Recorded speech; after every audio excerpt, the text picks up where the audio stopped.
Alright, what's going on, ladies and gentlemen? This is HD StarCraft. Welcome back, and it's time for another Heart of the Swarm broadcast. And down in the bottom left-hand corner, we're going to have a pro player today. His name is FXO.Crazy, and he is going to be the red Terran in the bottom left-hand corner. The map is Cloud Kingdom, and at the top right-hand side, we're going to be looking at the blue Zerg player. He's from Team SCV Lives, and he is Ragnarok. So this is going to be two pro players here going at each other, Terran versus Zerg. And I do love Terran versus Zerg, and I do love me some Heart of the Swarm. So this should be pretty interesting. And both players are already having a little bit of friendly banter to start things off here.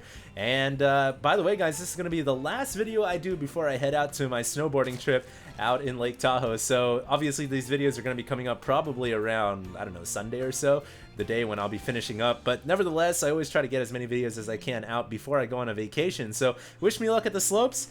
And this is going to be pretty good game, I hope. It's going to be two pro players once again, and like I said before, the map is Cloud Kingdom. This is a map that traditionally I feel like favors Terran and Protoss a little bit more against Zerg, just because of the way the map is designed. I do feel like it definitely favors Protoss over Zerg. Terran versus Zerg, we'll see how this plays out.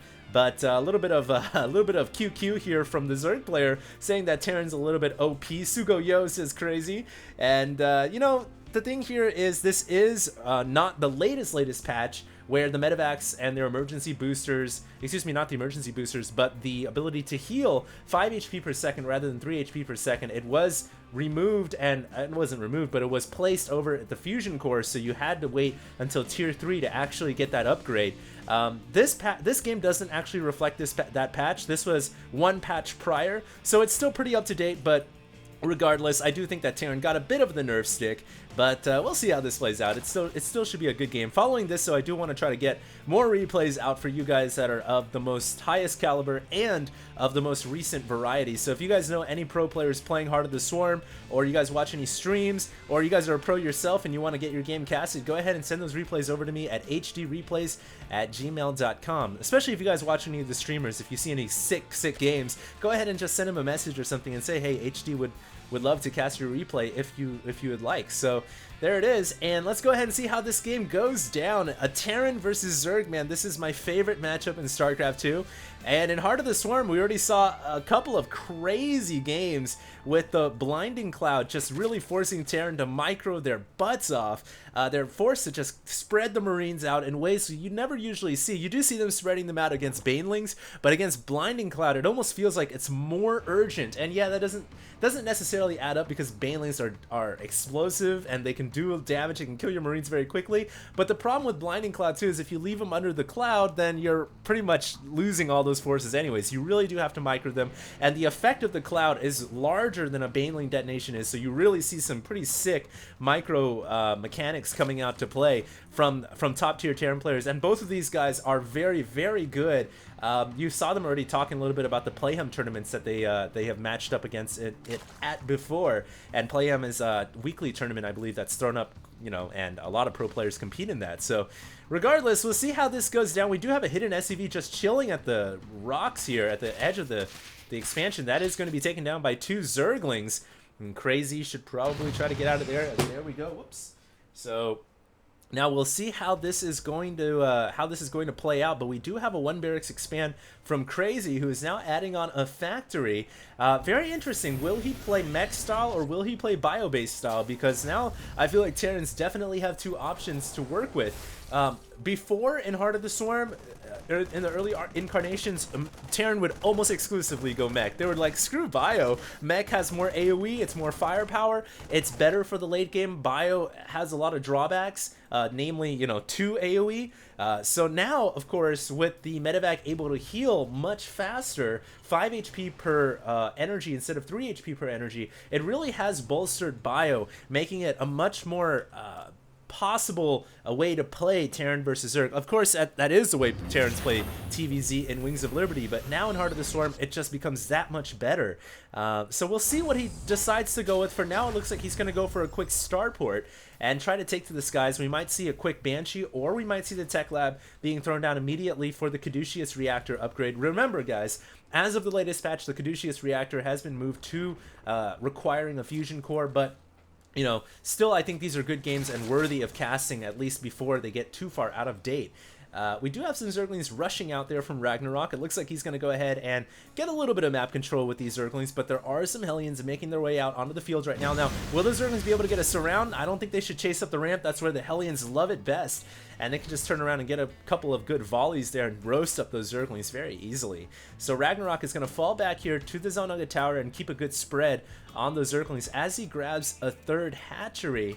And he does have a Roach Warren down, so we'll see if he decides to actually make some roaches here. We do have 4 on the way, but I'm thinking here it's just for map control purposes. Make sure he doesn't lose out to early Hellion pressure. By the way, guys, we do have the Caduceus reactor being researched here at the Tech Lab, so quick upgrade here for the Medivacs, and anytime you see a Terran player getting that, you almost certainly know for certain that he is he is gonna definitely go for bio here, not for mech. I mean, why would you why would you get that upgrade and then go mech? It wouldn't make any sense at all. And of course, he's getting stim pack as well. So we're gonna be seeing the bio here, the new upgraded bio for Terran versus the Heart of the Swarm Zerg, and we'll see if Ragnarok decides to make some Vipers. I definitely feel like they are one of the best units available now, one of the best spellcasters available for late game Zerg. Not necessarily completely substituting for the Infestor, but adding in a few Vipers here or there and throwing down the Blinding Clouds, plus the ability to abduct siege tanks and other key units like the Raven. It just makes it such a powerful spellcaster that you really are better off with 1 or 2 than with none at all. So we'll see what happens, but Crazy here is going to be pushing up. He's got to be careful, man. There's a lot of roaches there, and hey, if you thought the Banshee was going to be able to deal with that, guess again, the Spore Crawler is in the back, and that is going to allow those roaches to stay there quite happily, making it hard for Crazy to make an attack. But more roaches coming out over the creep here.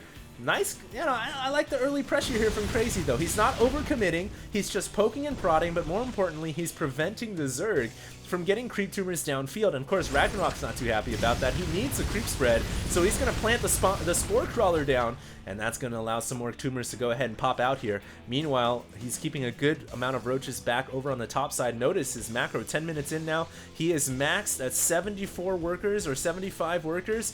And we have upgrades coming across the board here. We even have a Bailing Nest coming in. So I think at this point, Ragnarok is keyed in and knows that it is going to be a bio transition from Crazy.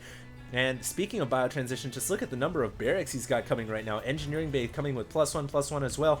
One fallback I have to mention, one fallback here with going bio is, while this is a land, sea, and air armory, it does encompass ground and air. It doesn't actually include biological because it's an engineering bay. It's not an armory, obviously. So if you go bio, what I'm trying to say is you do forfeit the possibility of transitioning into battle cruisers and maintaining those upgrades. So once you go bio, you are kind of stuck with bio, but that's okay because Medivacs now heal so ridiculously fast that it almost kind of makes up for it, man. We can see now that the Caduceus reactor is, it's done, and we have 2 Medivacs coming out at a time. That's going to really bolster those Marines up, and if the Hellions want to become Hellbats as well, they will also be able to be healed by the Medivacs. So overall, it's still a very powerful composition. 92 workers now to 62, so he's over droning, but he doesn't really have that many hatcheries. He needs to actually double hatch now, I feel like, to really make sure that he gets maximum use out of 92 drones. That is quite a bit. And he's going up to Hive right now. No upgrades coming out of the Infestation Pit, so that tells me that he just planted down the Infestation Pit so that he could rush up to Hive. And if he's going to forfeit going for any spellcasters at Tier 2, then he's got to be rushing for Vipers at Tier 3. That's the only thing that makes sense right now, to me at least. Why else would you skip all the gas investment? But right now he's got to worry about this hatchery. You got to try to get a Spore Crawler down in position. Crazy is just trying to poke and prod here, make whatever damage possible happen, but Ragnarok is pushing into the middle of the map here with a pretty large army of roaches and zerglings. Look at that current EPM for these two, over 200. That's pretty fast here. These players are lightning quick at the pro level. Banshee is still rocketing down on this hatchery, doing whatever damage is possible. Workers killed still pretty low, but that might change quickly here as there are a lot of Marines and tanks, and zerglings and roaches gonna try to run in, but Ragnarok has to pull back, and look at how quickly these Medivacs heal. 5 life per second. Boom, boom. Those Marines are right back up, constituted back up to full HP very quickly. That Banshee has 5 HP, just 1 shot away from going down. That Queen was so close to taking it out, and Crazy's gonna try to pull it back now and play it a little bit more safe with the Banshee, I guess. He might drop a mule down to repair. I've definitely seen that come into play a couple of times. Ragnarok right now is maxed, and he is making 5 Vipers, guys. So we are going to see the awesome micro show that is the Viper and Marine micro. It's always fun to watch that. One medevac coming around the north side here using the speed boosters to get up there quickly, and it looks like it will be able to disappear up here into the top side of the map of Cloud Kingdom and maybe go in for a drop. Those are 8 Marines loaded up in there, and they are going to finish 2-2 momentarily. So once more, a speed boost from Crazy, who will drop those Marines down. That's another useful functionality of the speed boost. If there are spore crawlers there, you can get the Marines out pretty quickly, but only 3 got out. Meanwhile, another drop actually over here at this expansion will be able to take the Queen out before the medevac went down. So this drop was just a distraction so he could get the second drop in. Now, how much damage will these Marines be able to do? They don't have the medevac support anymore, and it looks like about 13 SCV drone kills total, which isn't too bad. Obviously, it's not terribly devastating either, because Ragnarok had like 100 drones, so he can afford to lose a couple here or there. It's not a big deal. The Banshee is still back here, can't really progress anymore because there are spore crawlers pretty much covering every base now. But we are about to watch a pretty epic battle. Now watch the blinding cloud from the Vipers, and maybe even abduct as well from on the tanks. No blinding clouds yet. It looks like Ragnarok's waiting for his Banelings to come out, and the Marines are 2-2, but the Zerglings and Banelings are 2-2 as well. Ultra's also coming out at the same time. He's got to be careful here. He's using Abduct first to get the tanks closer, and he's going to take out one tank right away. Very nice job right there by Ragnarok, but he lost a lot of forces in doing so. Now, oh, great detonation on that Baneling. The nice thing here is Crazy. If he needs to, he can use Speed Boost and evacuate these Marines if things start to get a little hairy as well. So you will see some crazy pickup drop micro at the same time as this is going down. Crazy is definitely advancing here with +1 weapon tanks, so he's upgrading at the armory, but that tank was just a little too close to the Vipers, gets yanked in once again. Great micro from these two players so far. Spore Crawlers in the front, gotta pull back, and Ragnarok right now might wanna, abducting a Marine, kidnappers, but great blinding cloud coming down, and it wasn't enough to stop the Marines. That bunch of Marines was too large, but some of them were able to leak to the left side of the cloud and were able to take out the hatchery. Amazing snipe right there from Crazy, and the medevac's healing so quickly with the Caduceus reactor. But now these Marines, they're gonna try to spread away from the cloud, but that's a lot of Ultras and Roaches. Very smart right there from Crazy to go ahead and lift off and get the hell out of there. I think that's a job.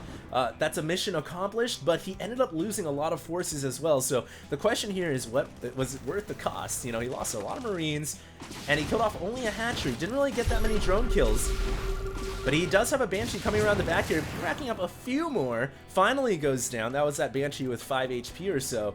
But this army, the late game army from the Zerg now with the Vipers, is so devastating. You think tanks are good? Guess again, Abduct kind of dominates that. And Blinding Cloud kind of dominates Marines, especially in clumped up areas like the Terran where they like to defend here. Blinding Cloud would be absolutely crippling here, but it looks like Crazy intelligently sniping down the Vipers, and only one Viper made it out alive. And this one doesn't even have enough energy to drop any spells. So Crazy was very smart there to snipe the Vipers before they could get in range to cast their spells, because if a couple of clouds had gone down, those Vipers would have been home scot-free, and that attack might have been able to take out this command center or do a lot of damage as well.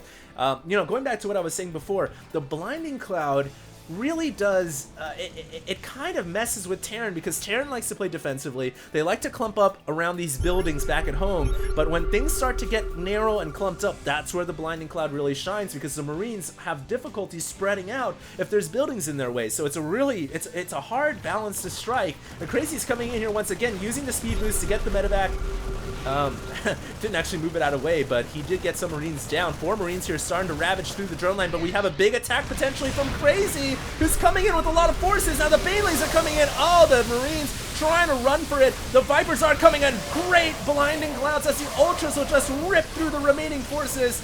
And that was absolutely fantastic by Ragnarok. He should be able to clean up here. There are a few Marauders that he's got to deal with, but that's a lot of Ultras and Roaches, and the Ultras having 5-3 max upgrade right here. No problem, they say. And that is going to push that Terran army back home. Now Crazy cannot afford to lose this orbital command. For now, he's going to go ahead and evacuate. Maybe not, thinking twice there, because the Zerg did fall back, but he's got to know that a second wave, a strike wave is going to be coming in here. Vipers going to go ahead and consume the Spore Crawlers, because he doesn't really need spores anymore. And that's pretty smart. He's going to get a lot of energy for that for another offensive assault here. And this is it, man. If Crazy cannot hold on to this orbital command, this game could end pretty quickly. We do have concussive shells coming, but it is a little late. These Marines trying to get in position. Oh my god, they've got to be so scared right now. I think a couple of those Marines might have crapped their pants. But here we go. Ragnarok thinking about coming in. This orbital's got to lift off the SCVs and mules. Oh my goodness. And finally a little bit of damage done back to the Terran player, losing about 7 SCVs. But here comes another squad of Marines and Marauders gonna try to take out this hatchery. Will the Viper drop a cloud to help keep the hatchery alive? No, he does not. And finally drops the cloud, but it was just a second too late. That cloud might have actually saved the hatchery if it was just a millisecond earlier, assuming, of course, that Crazy wasn't paying attention and wasn't microing, because he could have just sidestepped the cloud. But regardless, beautiful plays right here from both of these players. They are maxed out. The Zerg is going in one more time. Gonna try to take out the orbital command. Banelings detonating all over the place. Blinding clouds coming down left and right. But the Zerg is definitely clumped up here. Although he has Cloud on his side, I don't think he can actually win this fight. The Marines and Marauders just continuing to pull back, and there's not enough energy from the Vipers to continue to Cloud. So Ragnarok wisely is going to retreat now. Cannot afford to lose these Ultras. They are the backbone of his army. Trying to make 4 more Ultras and 54 more Zerglings. Checking the Zerglings here, they actually do not have adrenal glands. It would be, I think it's a good idea for him to go ahead and get that, so I think that might be a mistake. But this game is really close. It is 3 bases to 5 bases right now, actually, so the Zerg definitely has a base advantage. And taking out that orbital command was so crucial, but I think he overextended a little bit, and that might give Crazy here an opportunity to go ahead and push out. These medevacs heal the Marines and Marauders so quickly now. It's very hard for Zerg to deal with that. He needs to use Blinding Cloud here.